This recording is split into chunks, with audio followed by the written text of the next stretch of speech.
Welcome back. Welcome back. This is the People's Voice.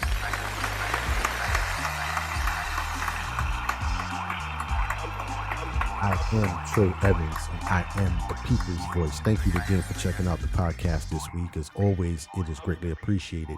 As always, we thank everyone who has taken some time to listen to the podcast today. We do understand that you could be utilizing your time to do something else, so we are appreciative that you are spending that time with us. As always, if this information is valuable and you find it to be enlightening and worth sharing, we ask that you subscribe to the podcast and turn on notifications. That way you'll be notified when each episode is released. And we do put out a new episode each and every Friday, which is heard on all podcast platforms. And then we put out a video on YouTube every Wednesday as well for those who would like to watch the podcast. But in any event, we say welcome and welcome to the People's Voice podcast.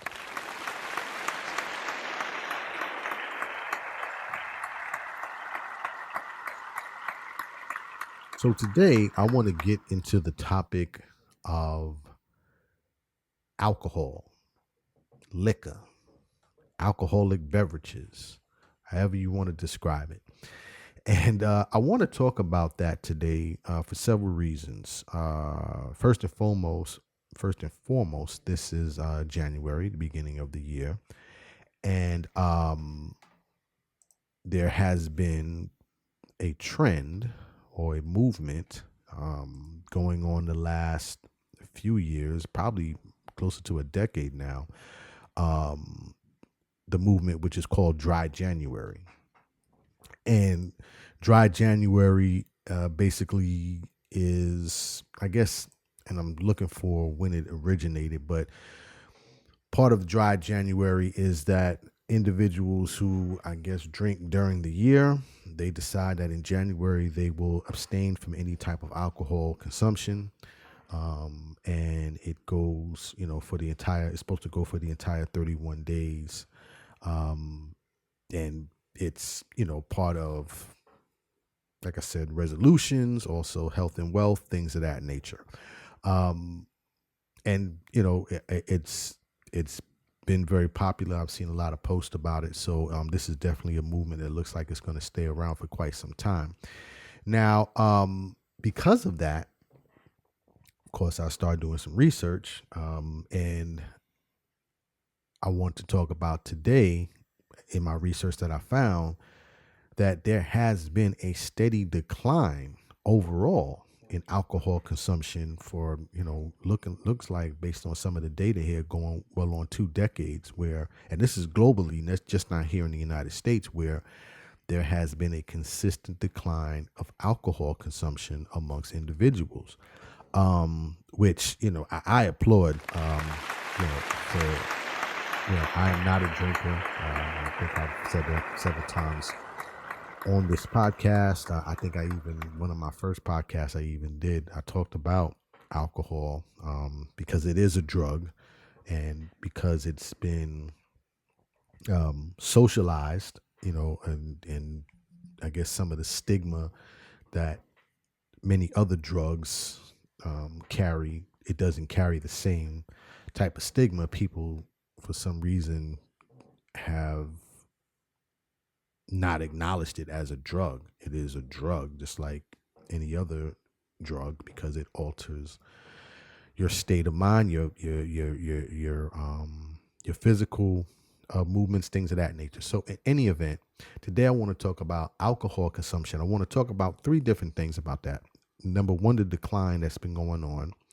Number 2, the age group, or the people that are most affected by it, in terms of the age group who has had the highest declines in terms of usage of alcohol. And then also I want to talk about some of the effects that alcohol brings in result to, as some of the results of alcohol usage when it comes to crime and also health. So those are the 3 things that I want to cover today. So in terms of alcohol itself, I was reading a study from Where was I reading a study from? I was reading a study from the Food Navigator, which is a site that kind of covers, various topics on food and beverages. And on their and in their article, they say that the past century has seen fluctuations in alcohol consumption, but it has been a steady decline since the mid 2000s, with the figures showing that there's been a zero point 0.5 liter per capita drop since 2010. But there are other studies that show that there has been even deeper declines, besides what has been quoted here. I was also reading a study from, where was this from? I was reading a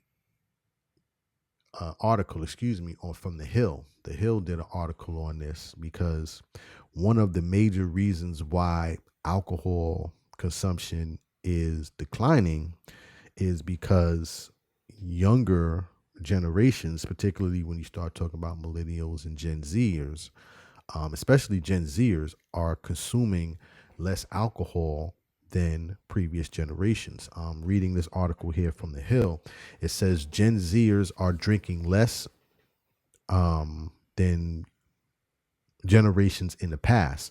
It says about 20% less alcohol per 20% less alcohol per capita than millennials did at their age, and this is according to a report that was done by Berenberg Research. It then goes on to say that even college age, because this is typically colleges where many individuals, at least in past decades, begun their drinking escapades, if you will. And it even says in this article here that the share of college students abstaining from alcohol has grown over the last 2 decades. And this is according to a study done by the University of Michigan. It says that, over the last 2 decades, college age students abstaining from alcohol has grown from 20% to 28%.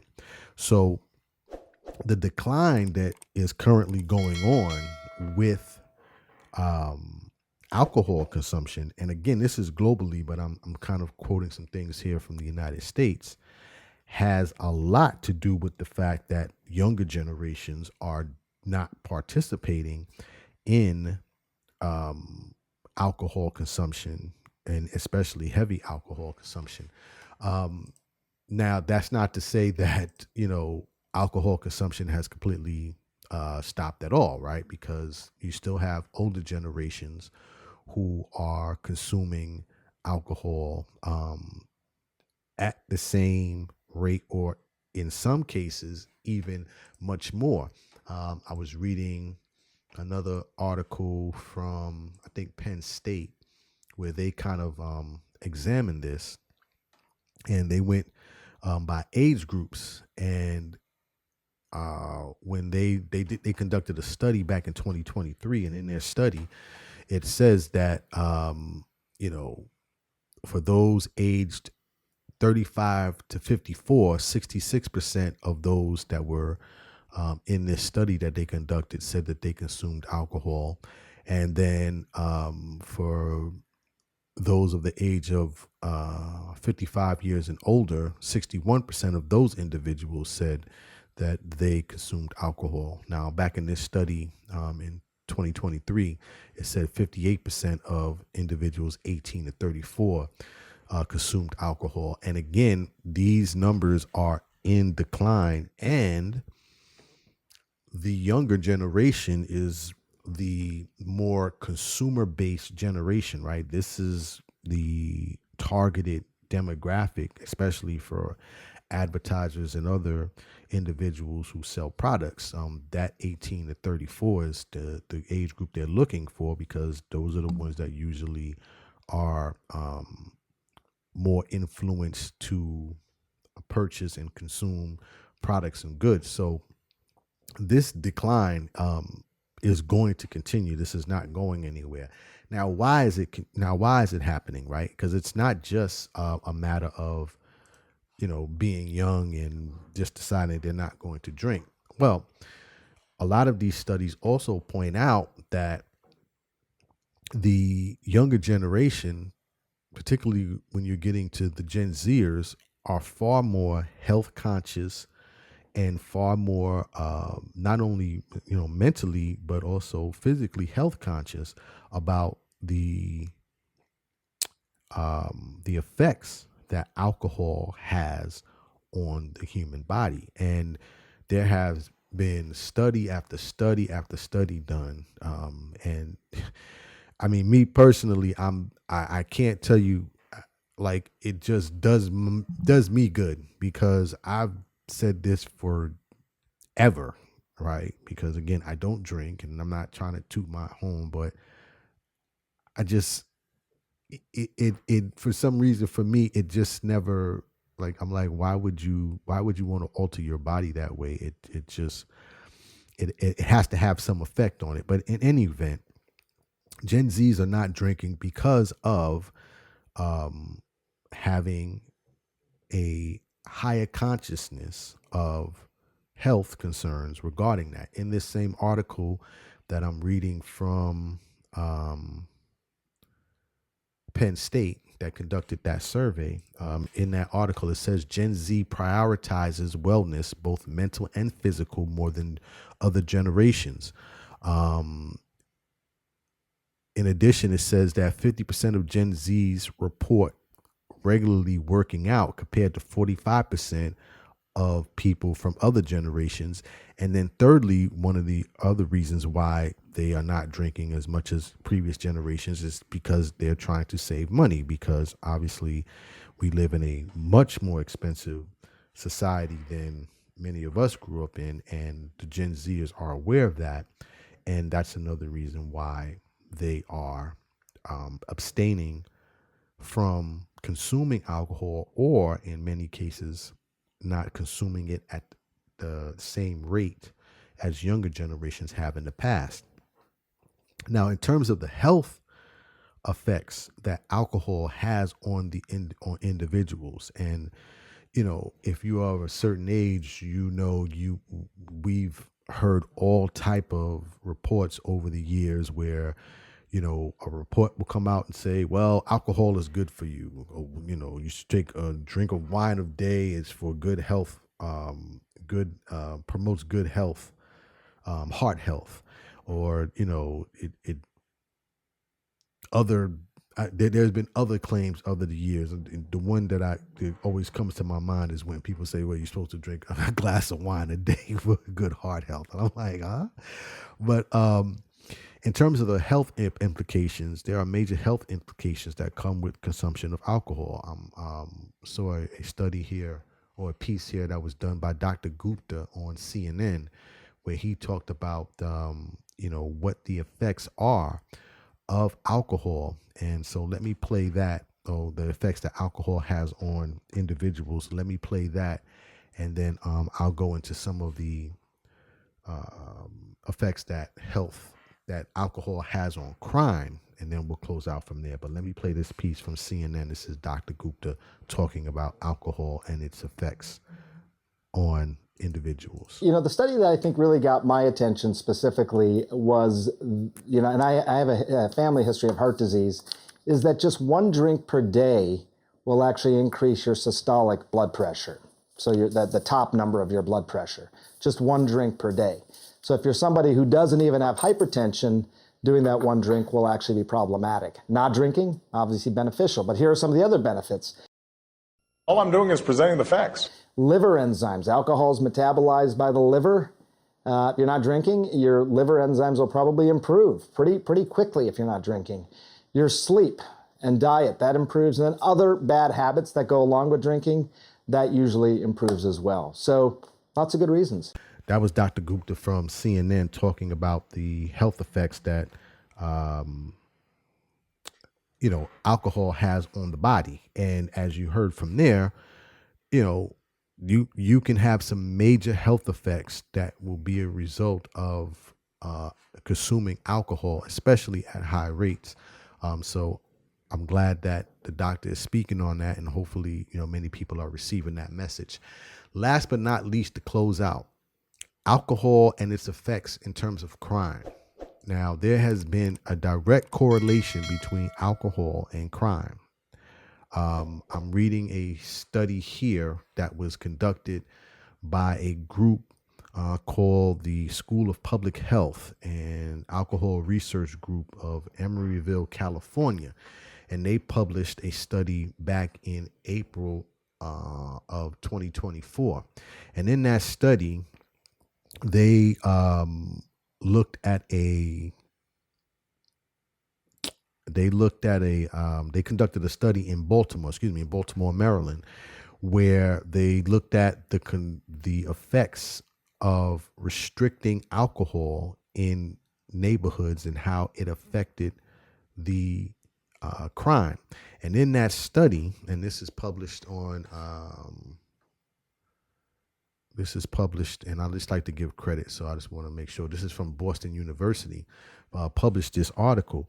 And in that article, it states the study found that shortening overnight operations by 7 hours at bars and taverns in a Baltimore, Maryland neighborhood resulted in a 51% immediate drop in homicides within the first month.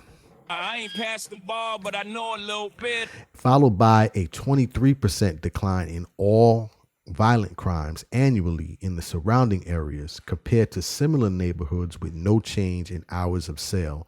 Homicide rates also declined by 40% in each subsequent year. So, what's not often talked about is the effects that alcohol has on crime. And many of the crimes that are committed, particularly when you start talking about more violent crimes, are a result of the use of alcohol. In addition, I was reading something here from the Gallup News. I think it was Gallup News. No, it wasn't Gallup News. What was I reading here? Alcohol-related crime. Sorry. This is from Alcohol Help, which is, and I'll give that information out, alcoholhelp.com. They talked about related crime statistics, but in that they said that alcohol is contributing factor to, this is as of 2023, their study, 15% of all robberies in the United States, 37% of sexual assaults in the United States. Also, in terms of domestic violence, it attributed to 63% of domestic violent assaults in the United States. And then when you start talking about physical assaults, and then also, as I mentioned, homicides, almost 40 to 45% of homicides. So consumption of alcohol has, in my opinion, always been suppressed and diluted as just social thing. We get together and we drink, but alcohol has major implications on not only your physical health, but as I noted here from some of these studies that I'm reading, also on communities as well. So I would encourage everyone, if you are someone that drinks, if you know someone that drinks, I would encourage you and encourage them that since this is dry January and there's been this movement and, a lot of people are participating in it, maybe this is the time for you to just give it a shot, just give it a try.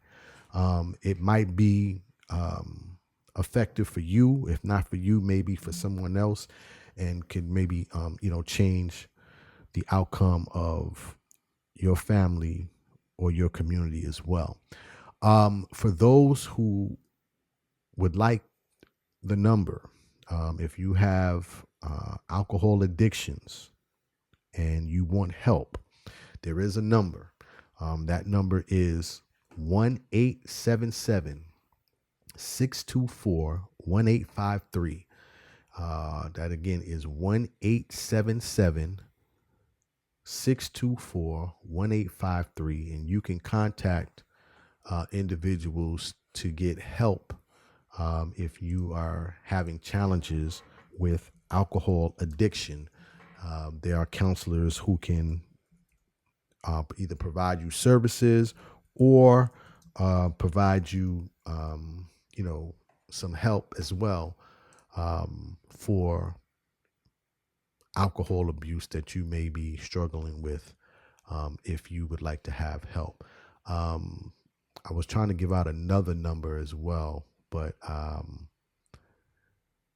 that's probably the best number for now. So hopefully that information gets relayed, or if you are in need of that information, you utilize that number. Because look, the most important thing about this is spreading the information. So hopefully we spread this information and it allows everyone to participate. But as always, dreams are not just for sleeping. Please wake up and live your dreams. My name is Trey Evans, the people's voice. Tell somebody about the dream. Salute.